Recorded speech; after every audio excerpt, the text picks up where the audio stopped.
Hi all, and thank you for joining us in our 2024 complimentary webinar series covering the FAR, or Federal Acquisition Regulations. We're coming to you live today from Washington, D.C. Thank you for being here with us. Okay, so just a little bit about the series. As usual, all of our webinars are complimentary and recorded. The FAR has 52 total parts, and we'll run through them sequentially each week on Wednesdays and Fridays at noon Eastern Time. The recordings and PowerPoints will be posted within 24 hours of the webinar ending. You can find the recordings on our YouTube channel simply by subscribing to it using the link you see here on the screen, and there's no cost to this. You can find the PowerPoint on the SlideShare using your LinkedIn credentials to log in. Again, there's no cost for this either. We also offer sponsorship opportunities, so if you're interested in that, shoot us an email at hello@jenniferschaus.com. And now, how to sign up for the series. Unfortunately, there's no bulk registration, so you do have to go through and register for everything individually. If you go to the Jennifer Schaus website, navigate to the section called the FAR, and you'll find the individual registration links. And also the recording links will be posted here after the completion of each webinar. Please note that we covered the FAR in 2020, so if you're eager to get a jump start, find these historical recordings on our website. Navigate to the Webinars tab and scroll down to the section The FAR 2020. Just because it has been 4 years, many of these regulations have changed and been updated, so please use this as a reference tool only. And now just a little bit about us. We work with established federal contractors worldwide, helping them to navigate the market. Our services range from market analysis reports to contract vehicles and compliance, and some of the contract vehicles we support are listed here on your screen. For more information, please visit our website. Those were our services for federal contractors, but we also provide marketing and advertising services for organizations who are selling to federal contractors. We can add extra muscle to your marketing efforts via our newsletter ads and webinar sponsorships and in-person events. So please email us and ask us for our media kit if that's of interest to you. Please also join us and our friends at the Michigan Apex Accelerator this month on Thursday, March 28th, as we delve into the GSA schedule basics. The webinar is also complimentary and can be found on our website under the events section. Is your business pursuing the Homeland Security contract vehicle and need a compliance matrix or full proposal support? We offer assistance with the DHS PACS contract. Please email us for a quote at hello@jenniferschaus.com. We can also support your business with proposal help on the upcoming NASA SOUP contract. Again, we offer anything from a compliance matrix to a full hand-holding and proposal support. hello@jenniferschaus.com is the email to use to contact us for help. MyGovWatch has recently conducted some research with government buyers, and they'll share the results of these findings with us on March 26th in a complimentary webinar. MyGovWatch will debunk the myths about RFIs, RFQs, and RFPs so you can find out what's really going on behind the scenes. Again, the webinar is recorded and complimentary. And then a little later in June, we'll hear from Carrie Palmatier on small business innovations in federal contracting. Specifically, Carrie will cover information on SBIRs and SDTRs. These two options are a great way for tech companies to grow in the federal sector. This is a two-part series, and as always, these are recorded and complimentary. Our webinars are complimentary thanks to our long-time and generous corporate and in-kind sponsors. Please allow me a minute to introduce them. Firstly, we would like to thank our friends at GovEvents, the premier platform for posting events related to government and government contracting, and you can find all of our webinars and our events on govevents.com, as well as recordings from our past 600 plus webinars. We also want to take a minute to thank Time Johnson and his team at Set Aside Alert, the go-to publication for contracting opportunities for small, women-owned, veteran-owned, HubZone, and 8A firms. Visit setasidealert.com for more information.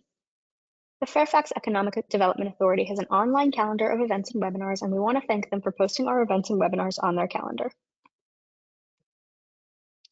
The Virginia Apex Accelerator at George Mason University offers free one-on-one counseling to established government contracting firms in Virginia on federal, local, and state procurement topics.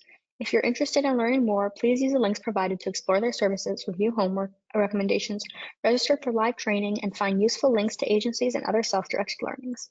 One-on-one counseling is limited to eligible client companies. Appointment requests are handled in the order they were received and based on counselor availability due to high demand. Online resources and group trainings are free with no restriction on business location. Join the Greater Reston Chamber of Commerce's monthly GovCon GovCon Council meeting to network with contracting peers and learn about upcoming events, opportunities, and also to contribute to future programming. The meetings take place on the fourth Tuesday of every month at 8:30 a.m. at the Greater Reston Chamber of Commerce, and the next meeting will be on Tuesday, March 26th, from 8:30 to 9:30 a.m. Please contact Alicia Fields if you have questions about the meeting, and her email is at the bottom of your screen. There's also a NOVA B2G conference on May 2nd, 2024. That's with the Greater Reston Chamber of Commerce as well. And if you want help winning government contracts, BidSpeed can help. Users can find contract opportunities from federal, state, and local governments, and additionally, you can search for teaming partners, incumbent point of contacts, expiring contracts, compliance matrices, and also proposal templates. Create your login today at bidspeed.com. BidSpeed is an official partner of the U.S. Small Business Administration's E2G, Empower to Grow. Events are the ultimate engagement channel to bring government and industry together. 68% of government personnel report that they attend more than one event each year. The Federal Business Council, or FBC, has worked with government and industry for 45 plus years to create gatherings where ideas are shared and to help government achieve its goals. This includes agency industry days, cybersecurity symposiums, technology expos, and offsite meetings. FBC provides full lifecycle meeting planning and event management with over 5,000 meetings under their belt, and FBC has the experience, systems, and personnel to make your next event exceptional. Learn more at www.fbcinc.com. Lastly, please check out our friends over at GovBrew. GovBrew is the most read GovCon newsletter, keeping thousands of GovCon professionals in the loop with news, updates, and opportunities in the federal contracting market, all in a fun and accessible email that only takes 5 minutes to read. It's 100% free to join. It goes out every Monday, Wednesday, and Friday at 7 a.m., and it's filled with great content, event postings, webinars, and more. We encourage you to sign up at govbrew.co, or you can use the QR code you see on the screen. Okay, all, let's meet today's speaker. Today we're going to hear from Sai Alba. Please welcome him to the webinar. We're honored to have you with us today, and we're so excited to hear your presentation on the FAR. Sai, we really appreciate the time you took to put together the content, and now I'll put myself on mute and turn the floor over to you. Please let me know when you're ready for your next slide, and I'll advance them as we discussed previously. Sure, thanks a lot. Thanks everybody for being here. This is an interesting section, so I guess you can go to the, my name is Sai Alba, and I'm a partner with the law firm of Polaro Mazza. I'm current chair of our GovCon group. We help contractors mainly with pretty much everything they need in the federal contracting space, from protest to compliance to, a false claim to defense work. We do labor and employment, standard litigation. We have a construction group and do a lot of M&A and restructuring as well. So kind of everything that a lot of mid-sized companies, small companies need, and happy to help folks out. And today, in that vein, I guess go to the next slide. We're going to be talking about FAR Part 17, and FAR Part 17 is kind of an interesting part. It's an amalgamation of a lot of little issues that don't seem to fit together well because they deal with somewhat extraordinary contracting actions and contracting options that the government has. Go ahead to the next slide.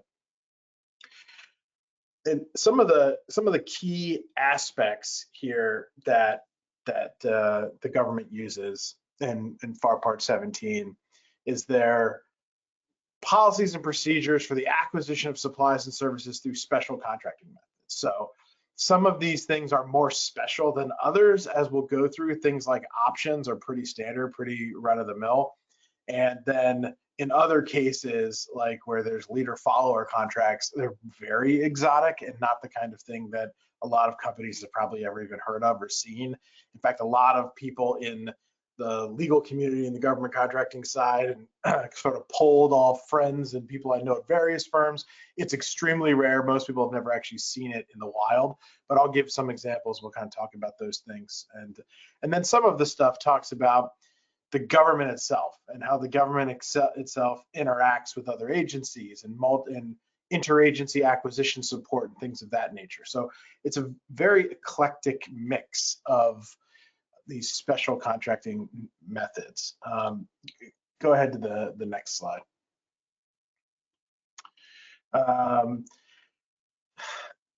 And as we go through some of the stuff with FAR Part 17, you'll see that some of these areas are applicable to very particular contracts, situations with very particular companies, whereas other things apply much more broadly. And like, for instance, if we go forward, why don't you go to the next slide as well? Here, yeah. So you've got things like multi-year contracting, options, leader follower contracting, interagency acquisitions, M&O contracts, which some folks might be familiar with, especially if you do work with DOE, or interagency acquisitions dealing with DoD specifically. So FAR 17.5 and 17.7 come together, whereas 17.5 is general, 17.7 is really whenever the civilian agencies are assisting DoD in contracting and what has to happen there. So there's a mix again of things that a contractor might care about more and things that might give them opportunities versus how the government is supposed to work with itself when doing various things. So first and foremost, go ahead and jump to the next slide. First and foremost, we're dealing with FAR 17.1, multi-year contracting.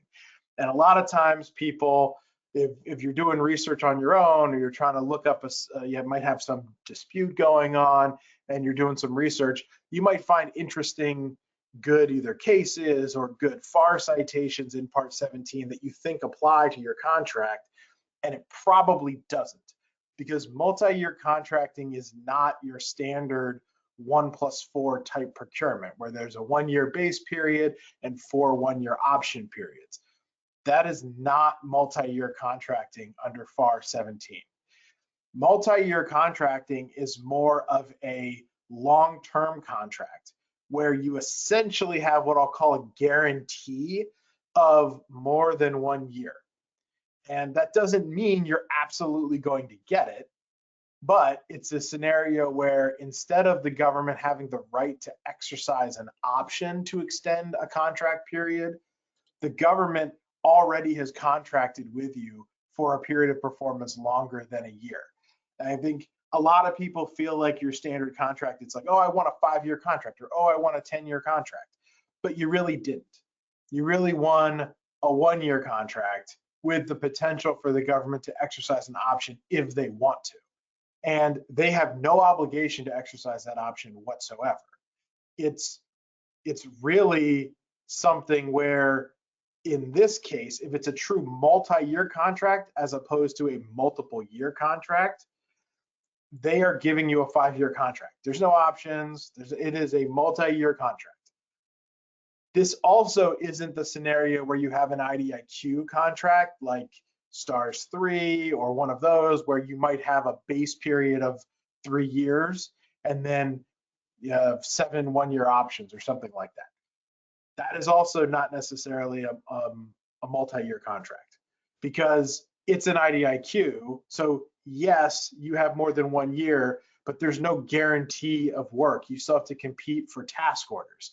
And in theory, a task order could fall under a scenario under FAR Part 17, but that's also very rare. So 9 times out of 10, maybe 99 times out of 100, when you have an IDIQ, you're not going to be, and you have task orders and all that, it's not going to be a multi-year contract. It's going to be a multiple year contract. And when you have a standard single award contract, 9 times out of 10, it is not a multi-year contract. So then sort of what is a multi-year contract and when does it come up? It can be for either sealed bidding or negotiations. And generally it comes up in scenarios where the market for a particular good or service is such that the commercial marketplace almost requires things to have a longer term. So for instance, some of my clients who have actual FAR Part 17 multi-year contracts do things like providing scanning equipment to the government or certain large pieces of medical equipment that are leased, right? In those sorts of scenarios, it's not uncommon to actually have a FAR Part 17 multi-year contract because Those sorts of things in the commercial marketplace are not provided on a 1 year plus a certain number of options. It's something that's generally provided in multi-year scenarios. Let's go to the next slide. So the contracting officer, when they're looking at something, is supposed to determine whether or not there is this ongoing need. It's not, I'll assess every year whether I need it again, which is your standard contract. It's, we're absolutely going to need this. It's some sort of major scanning equipment that TSA needs at this airport, and for the foreseeable future, we're going to need this equipment. That might be a scenario where a Part 17 multi-year contract might be appropriate. However, the government's supposed to look at that and try to make a determination as to whether a multi-year contract will give them a lot of cost savings versus a 1+4 or 1+9 or whatever it happens to be. In those kinds of scenarios, they're evaluating, well, in the market out there, if I do market research, how much am I going to save if I promise someone, essentially, I mean, they can always T for C, but if I promise someone 5 years, am I going to get a way cheaper price? Then it might make sense. Let's lower our costs.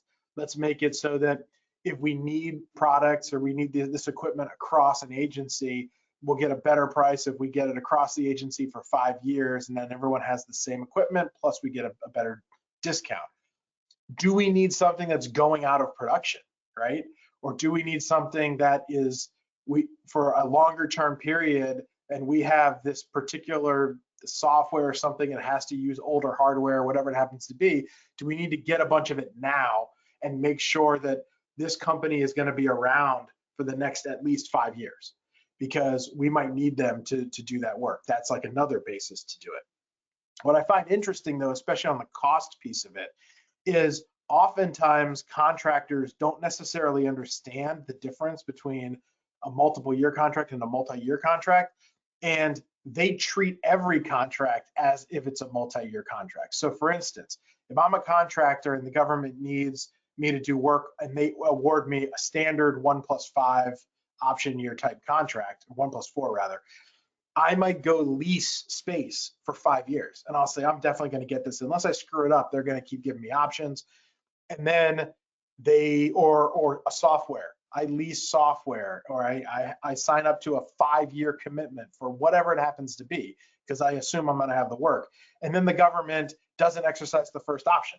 And it wasn't anything I did. They just decided they wanted to go in a different direction.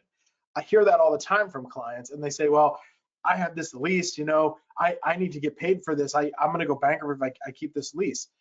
So in that scenario, the government actually got the benefit of the lower cost because the contractor made a deal with another company to lease something or to have an agreement for 5 years.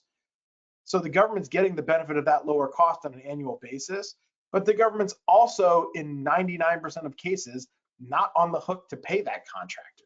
So it's the best of both worlds, which is why I just point out here that this whole point about getting lower costs, in reality, the government tends to get that anyway with none of the downside.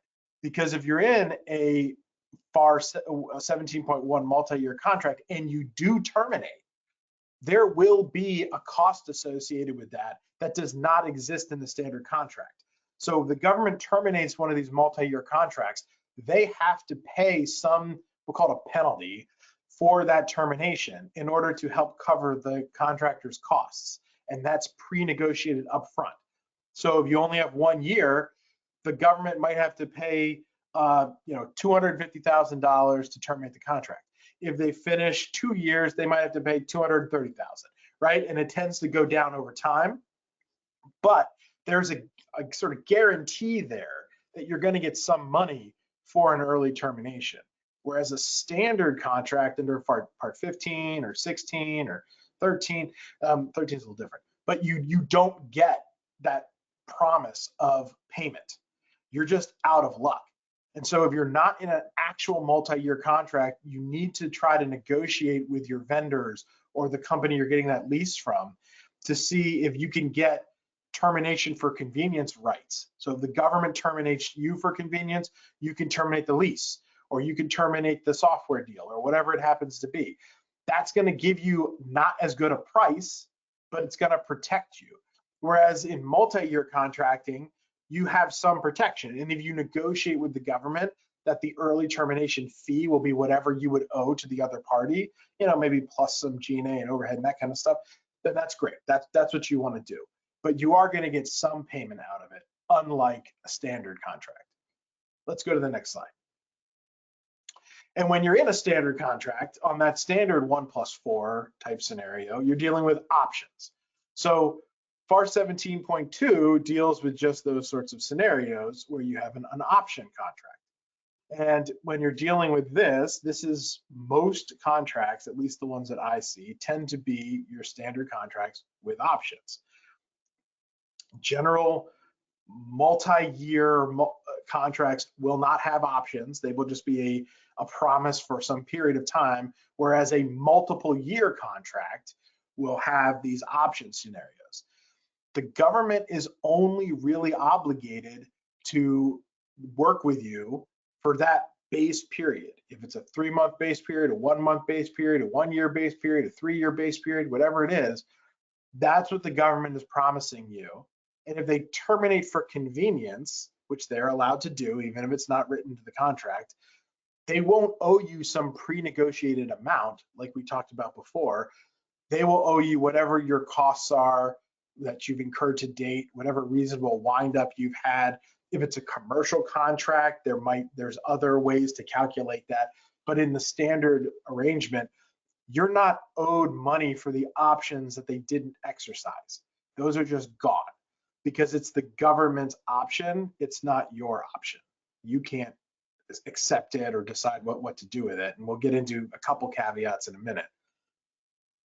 It's also good to note that in things like this where there's sealed bidding, that the contracting officer has to have some written determination. There's a reasonable likelihood the options are going to be exercised before including the options clause in the contract. So that's a special thing with sealed bidding.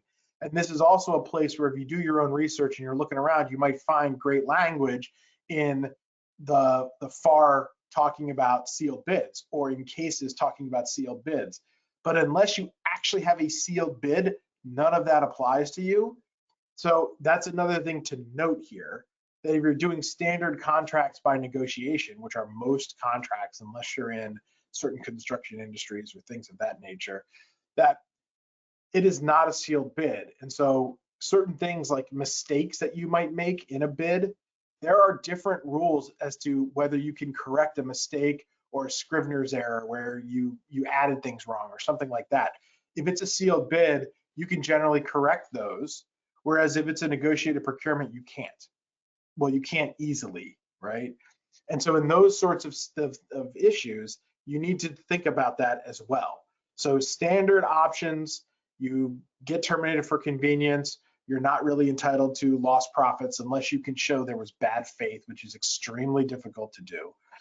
In a FAR 17.1 multi-year contract, you are.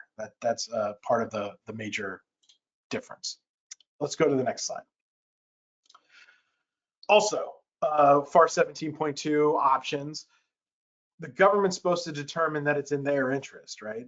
It's normally not in their interest in scenarios where it's foreseeable that the requirements involve some sort of minimum quantities, that the deliveries far into the future, or that there's some IDIQ might be better where you order smaller things over time instead of promising or that you're going to do a fixed base period and fixed options, then maybe it's not the right form.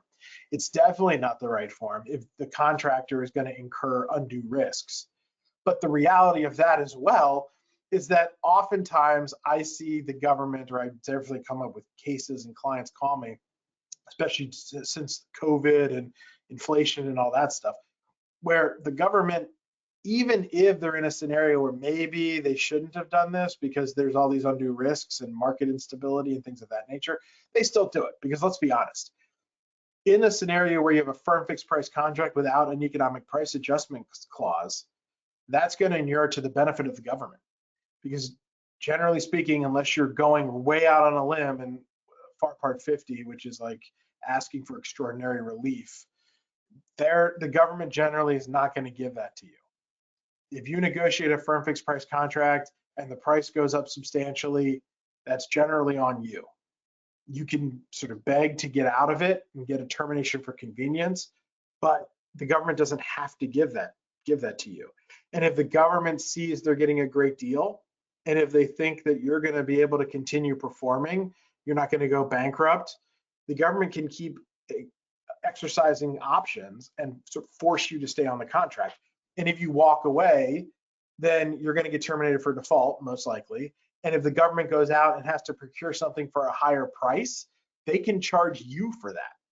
So if you are losing money doing work, it might be cheaper to continue doing that work and losing money than walking away, get a termination for default. The government has to re-procure it. It costs twice as much. And then they're still coming after you for even more money, because now the cost the government's going to sue you for would include all the profit and the G&A and everything of the new company. So you have to take these things into account. Now, of course, you could always try to negotiate your way out, and try to get a T for C. But generally speaking, you're stuck in these types of contracts. You can't refuse the option if the government accepts it. Now, the exception to that is that when the government exercises an option, it has to be based on the terms that were negotiated at the time of the original contract. So if the government tries to exercise an option and do a partial exercise, which I see all the time, that is an ineffective exercise of an option. It is not an exercise of an option. It is essentially a change to the contract where the contractor could seek an equitable adjustment under the changes clause. But under the disputes clause, even if you think it's a change and the government says, no, it's not, get yourself to work, you generally have to perform that work and then file a claim or go to an appeal if the claim is denied, and essentially sue the government to get paid for whatever the cost impacts are of the change. Same thing with deductive changes, things of that nature that happen.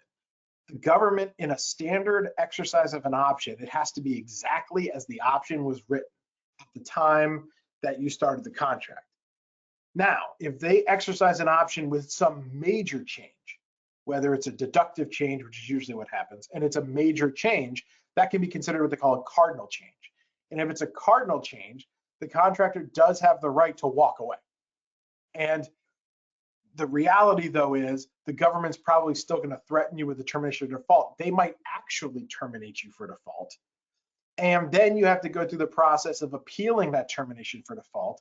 And a year or two later, you might win, but they're going to put that T for D on your FAPIS right away, and everyone's going to see it. It's going to show up in SAM. It might be published on third-party websites, various things of that nature. So there's a lot of risk in what I call self-help, even if you're right. Walking away because the government made a cardinal change can be a risky proposition, but you might be able to push back on the government or send them a letter. I've definitely done that before. We said, look, you're exercising this option and you're cutting 25% of these positions. We didn't agree to that. That's not a proper exercise of the option. And we're putting you on notice that we're either considering the contract done, if you want to be really aggressive, or we're going to file a claim because this is impacting our G&A and cost recovery under some of these other existing work that's still going on, and we're going to come after you. So just be aware of that scenario as well. Let's go to the next slide. All right, 17.4 I think is the most unique, the most out there of the parts of FAR Part 17. It's called leader-follower contracting, right, or leader company contracting. In this kind of scenario, it's truly extraordinary. Like I said at the beginning, many people have never even seen this before. Many practitioners who do government contracts law, I've been doing this for 20 years. I think I've maybe seen this one time, and it was bare. I'm not even sure I've even seen it one time. So it's very rare. It comes in sort of circumstances where there's some sole developer or sole provider of a particular skill set or product, and the government needs more of it. Something very critical that they can't afford to have one company that is the only company that develops something. And usually it comes up if you have a very niche product and the company might be going out of business, or It's some particular individual that has an amazing skill set and that person's retiring, and you have to continue that. It's something like that. Let's go to the next slide. And okay, some examples that I have seen and I've had people talk about is in the oil refining industry for jet fuel. It was discussed that maybe the government could use something like this to expand the refining capacity in the country, and particularly increase the capacity of smaller companies in different places. So this like geographic dispersion of suppliers or diversity of suppliers might be important, because if there's some attack on the country and you've got so much refining capacity in the Gulf and boom, you get hit, what are you going to do? So let's move that refining capacity around, or let's open other sources. And it's not dissimilar to things like march-in rights, where the government in practice, they could come in and take someone's patent, or take a patent and then give it to other people to allow them to practice the patent, to manufacture the item or whatever it happens to be. The government has that right. It was even talked about during COVID with some of the vaccines and things of that nature. Should the government have come in and said, no, no, no, we're taking this patent and we're giving it to 15 other companies to manufacture this work because it's too critical. That kind of thing can happen. And similarly, that's what this leader follower stuff is for.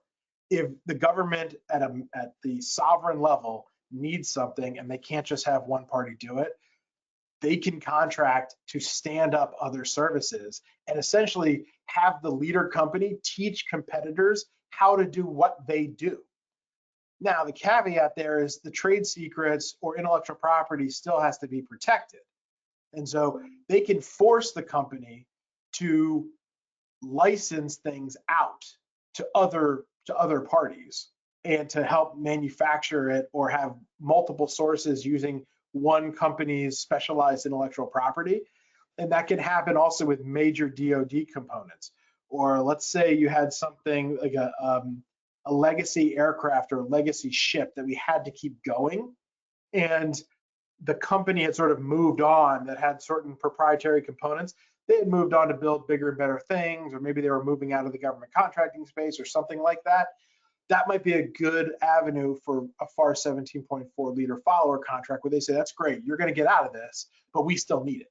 So we're going to issue you a contract, and we need you to teach this other company or these other 4 companies how to do that. It's almost like a souped up mentor protege program under the small business rules, but it's used more broadly. It doesn't have anything to do necessarily with small business stuff. And so anyway, it's a very unique contracting method and not something that is used very often, but it's something to note that can be used.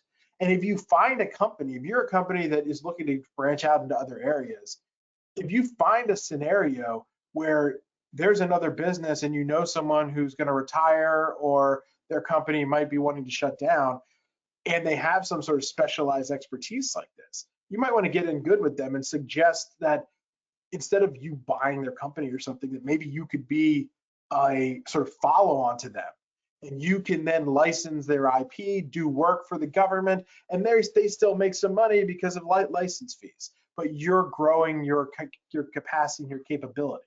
It's just another option to push out there in the marketing campaign. All right, let's go to the next slide. FAR 17.5, this is something that a lot of times the contracting community doesn't have a ton of interest in, but inside the government, it's very important. It's interagency acquisitions. When you have interagency acquisitions, it's really in order to facilitate streamlining of acquisition processes, right? And it's when one agency uses another agency's contract to obtain supplies and services. And you might say, well, don't they all do this now? Isn't this something that's extremely common? And yes, it is way more common than it used to be. The past 20 years or so, it's really taken off with best-in-class contracts or category management or whatever you want to call it. That idea that we're going to consolidate the procurement vehicles and then everybody in the government is going to buy off of it. And it's one of those things that is growing, but the government's supposed to follow certain rules. And there's been talk about how, I've heard people suggest that, well, maybe this is something that, does this circumvent other things? Like, what about the non-delegation doctrine that exists in the Constitution, that the Congress isn't supposed to delegate its authority? Or what if the power of the purse? Is it really correct? Is this even constitutional, where the government, as far as Congress, they tell the Air Force, here's some money to do something for the Air Force, and the Air Force goes and turns around and buys something off the GSA schedule, and they pay GSA to do that work for them. And so some of the Air Force's money isn't going to buying Air Force stuff. Some of the money is going to pay GSA's budget, because that 0.75% that they pay, or on a GWAC, it might be more than that, it might be 1% or 1.5%, whatever's being paid. So that's kind of an interesting question, I think. And with this new Supreme Court that we have, there's been more talk about those kinds of challenges. And what I also find it interesting is that this 17.5 interagency acquisition support is not supposed to be used to circumvent procurement laws or circumvent certain fiscal rules. And in the case of a civilian agency using a DoD IDIQ, I find that particularly interesting, because the Government Accountability Office, GAO, has determined that when you look at things like the bid protest FASA bar, which is what the rule is, that if you're going to protest a task order on an IDIQ contract, for civilian agencies, you can't protest a task order unless it's more than 10 million. For DoD, you can't protest a task order unless it's more than 25 million, right? So in those kinds of scenarios, a civilian agency using a DoD IDIQ, the GAO has said, you don't apply the $10 million cap, you apply the $25 million cap. Well, if FAR 17.5 says that interagency acquisitions are not supposed to be used in order to circumvent procurement laws, arguably a civilian agency using a DoD contract based on GAO's case law, they are circumventing the fact that an $11 million task order could get protested under FASA and under the Competition and Contracting Act. By going with a DoD procurement, the way GAO has interpreted the law, you need a contract to be over 25 million, or a task order to be over 25 million in order to file that protest, which arguably circumvents the lower cap that Congress applied to civilian agencies. So is the civilian agency's use of a DoD IDIQ a violation of FAR 17.5 and the law? Potentially. So these are some interesting questions that I think have come up, at least in my mind, given the way GAO case law has come and how things are supposed to be happening. Similarly, you're not supposed to be avoiding like fiscal laws, right? So if Congress has appropriated certain funds to your agency for a particular purpose, you can't turn around and get around that by going through an interagency acquisition and then giving that agency the funding to get around the rule. The limitations of like color of money issues and things of that nature still applies. So you still have to follow those rules, even if you're using this kind of method. All right, let's go to the next slide. There's a few different types of things here. There can be assisted acquisition, so where the agency signs an agreement with another agency and it dictates the role. So it's not just when you're using another company's IDIQ or best-in-class contract. It can also be where maybe you're using their personnel to help with your administration of your contracts. There can be direct acquisitions where you request the agency administer an order and there isn't really a written agreement, but we're just saying, hey, I need you to help me to acquire this particular goods and service. I've seen this too in some like SBIR contexts as well.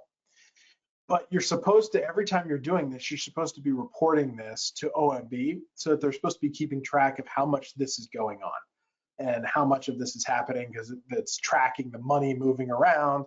And Is it costing the government more money to use this, or is it actually saving money because of the efficiencies in using other agencies' personnel? And I think like GSA, for instance, would absolutely say they're creating a lot of efficiency, but I think it's a question because you're supposed to be doing this business case analysis. The government personnel are supposed to be evaluating whether or not they are saving money. And is the servicing agency here going to be doing it more efficiently than if we had done it ourselves? Or are we going to have to stand up an entire new procurement division that we don't even have? Why would we do that? Or is there some better purpose out there? A new GWAC, a new best-in-class contract.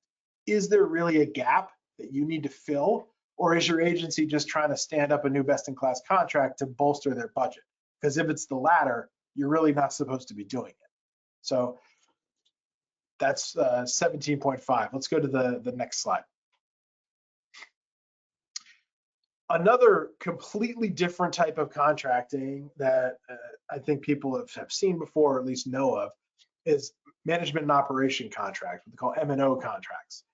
DOE is famous for this, where they've hired contractors to essentially run a lot of the back office or administrative functions of the national laboratories. And so the national laboratory will be run by not DOE personnel, but by a private contractor. And they'll be responsible for, keeping the lights on, making sure some of I've had people that they have their own independent power plants and running those, security for the facility.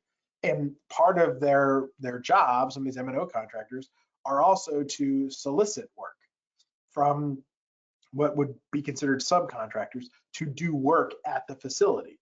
And they're really stepping in the shoes of the government in procuring those goods and services because they're buying things from private companies.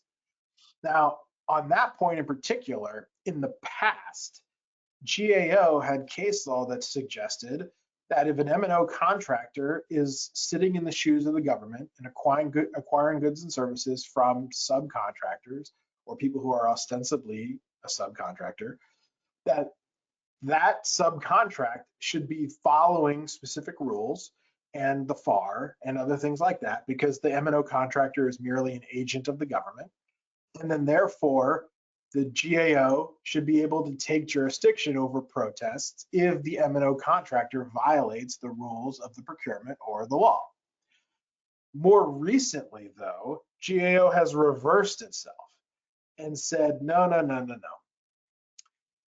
Unless there are very specific circumstances where it's absolutely clear the government directed an M&O contractor to do some action, and the M&O contractor for this particular procurement purpose is an agent of the government, then we're not going to take jurisdiction over those kinds of subcontract protests anymore. We're not going to do it. And so in your general procurement by an M&O contractor seeking bids from subcontractors, the GAO will not have jurisdiction to handle those protests. And it's just an interesting thing to note because it has changed. So if you talk to someone who says, oh, I did that before though, it's different than it used to be. Further, these M&O contractors are not supposed to be supervising government employees. So directing government employees on how to do their jobs while they're at, let's say, this DOE national lab, those contracting managers or contracting personnel should not be directing the government employees' work. It's not supposed to be used for that purpose. They can do training work. They can also help coordinate and help the government coordinate. Let's say they're at a national lab and they need personnel distributed for various projects, or they need help in determining budgeting and things like that. The M&O contractor can help with some of that stuff, but they can't direct the budget to go to a certain location. They can help the government figure it out. Or they have a lot of training for their own personnel. Government personnel can join that training. That's also perfectly allowed, but they just can't direct their work. Similarly, the M&O contractor is not allowed to do things that are quote unquote inherently governmental functions. So the big one that has come up before is things like policing, okay? The government is supposed to be the one who manages things like police forces. The M&O contractor should not be doing that kind of work. But things like security for the M&O facility or the lab, the national lab, for instance, that is not inherently governmental. That's security. So you can do that kind of work. You just can't like go in and arrest people on behalf of the government and then take them to a jail. Like that is something that's inherently governmental. And there's other things too that are sort of case law driven and come up. So the line there is a little fuzzy, but if you're working at one of these facilities or you're bidding on a subcontract and it seems like something is inherently governmental, it might be something to raise or a question to raise to make sure that the M&O contractor is really working within the scope of what they're supposed to be doing. The M&O contractor should also not be providing day-to-day staffing for the agency.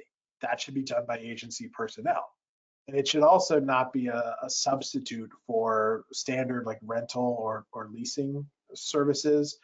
So the government should not hire an M&O contractor to just run a building because they need a building. If they could be leasing through GAO, right, to get a lease in that, then they should just be doing that instead of, or GSA rather. They should just be going through that standard process to get a lease, not use the M&O contractor as sort of a leasing manager. They should be going through the standard processes. Let's go to the next slide. So I think this is kind of wrapping up. There's also interagency acquisitions on the DoD side. So this is also very particular. It's a subset of rules that apply when DoD is using a civilian agency to facilitate acquisitions for DoD.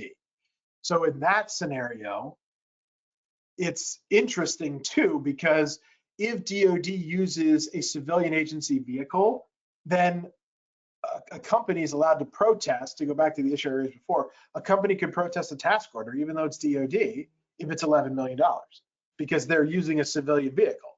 So it's kind of the opposite of what we said before. DoD is losing that protection. Now, there might be arguments that when DoD is doing this, if they start to apply lots and lots of DFARS clauses or DoD specific requirements, I think there's a question in my mind about whether or not, even though it's under a civilian IDIQ, that it sort of morphs into really being a DoD contract. And that's a question I don't believe that GAO has answered yet. So it's another interesting one. But on that point, DoD can say, hey, civilian agency, here, I need you to do this procurement for me on your vehicle or with your personnel. But here's a bunch of DFARS clauses that have to apply. Or here's a bunch of DoD specific requirements that you have to deal with. And it's the non-DoD agency that's responsible for following all the FAR provisions and the DFARS provisions, making sure they're doing everything correctly. And it's also of note that these specific requirements in 17.7 about how the DoD uses civilian agencies, it doesn't apply to intelligence agencies. They have their own specific sections. Let's go to the next slide. Okay, and sort of like wrapping up here, this is the final slide. It really is a situation whenever DoD doesn't have the capability for whatever reason, and they need another agency to do it, and it's in excess of the simplified acquisition threshold, then the head of the non-defense agency, right, can certify that they'll comply with all the different procurement requirements. If they can do all that, and those requirements are met, then DoD can use these civilian agencies. And it's happening more and more. It used to be a scenario where you didn't really see this often, but you are seeing it more where DoD is procuring things through best-in-class contracts that are run by like GSA, for instance. So this is coming up more. GSA can be responsible for handling DFARS compliance and things of that nature on behalf of the agency during the procurement process. And that's really where this 17.7 supplements, it doesn't replace, it supplements some of the requirements in 17.5 that we talked about. And I know we are now out of time, so thanks everybody for coming. That was the last slide, and if there's any questions, I'm happy to answer them. You just want to jump to the next slide, that's my contact information, and I'm happy to answer anything people have. And thank you again for attending. Thank you, Sai, so much for that presentation. We were honored to have you with us today. Thanks to everybody who joined us also. And then, as mentioned, you can always catch the recording on our YouTube channel within 24 hours and find over 600 of our other webinars there. And that's it for today's webinar. Thank you again, Sai, and thank you to everybody who joined us, and have a wonderful weekend. Thanks all.